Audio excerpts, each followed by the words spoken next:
Convection and the mantle. Earth's core is nearly as hot as the surface of the sun. To explain how heat moves from Earth's core through the mantle, you need to know how heat is transferred. Think of holding an ice cube in your hand. Is the coldness of the ice cube moving to your hand, or is the heat from your hand moving into the ice cube? Heat always moves from a warmer substance to a cooler substance. Therefore, your hand is heating up the ice cube, and this is one of the ways that heat is transferred. There are three types of heat transfer: radiation, conduction, and convection. Radiation is a type of heat transfer that does not need direct contact between a heat source and an object. Transfer of energy can go through space just like sunlight heating Earth's surface. You have felt the heat transfer through this radiation. Also, if you were sitting around a bonfire, you have also felt heat radiating. Conduction is heat transfer within a material or between materials that are touching. If you've ever accidentally touched a pot on the stove cooking, you have just experienced conduction.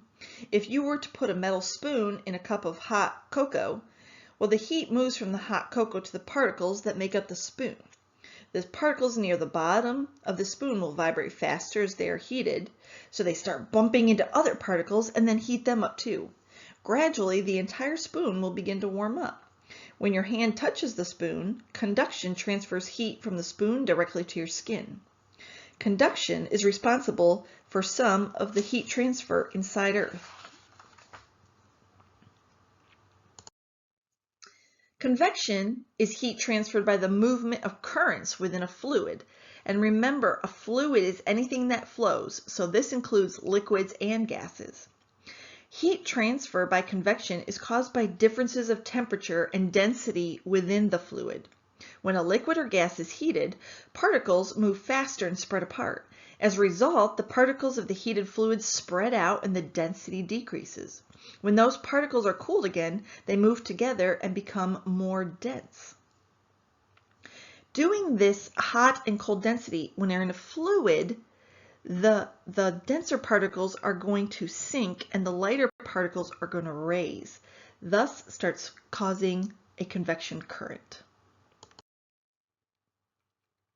When water is heated on the stove, the water closest to the bottom of the pot will begin to heat up because those particles start moving faster and spread apart. They'll become less dense and start to rise. As they rise, colder water, which is more dense, at the top of the pot will begin to fall. And like I just explained, this rising and falling motion will start a convection current. In Earth's mantle, large amounts of heat are transferred by convection currents. Heat from the core and the mantle causes convection currents. And many geologists think that plumes of mantle rock rise slowly from the bottom of the mantle towards the top.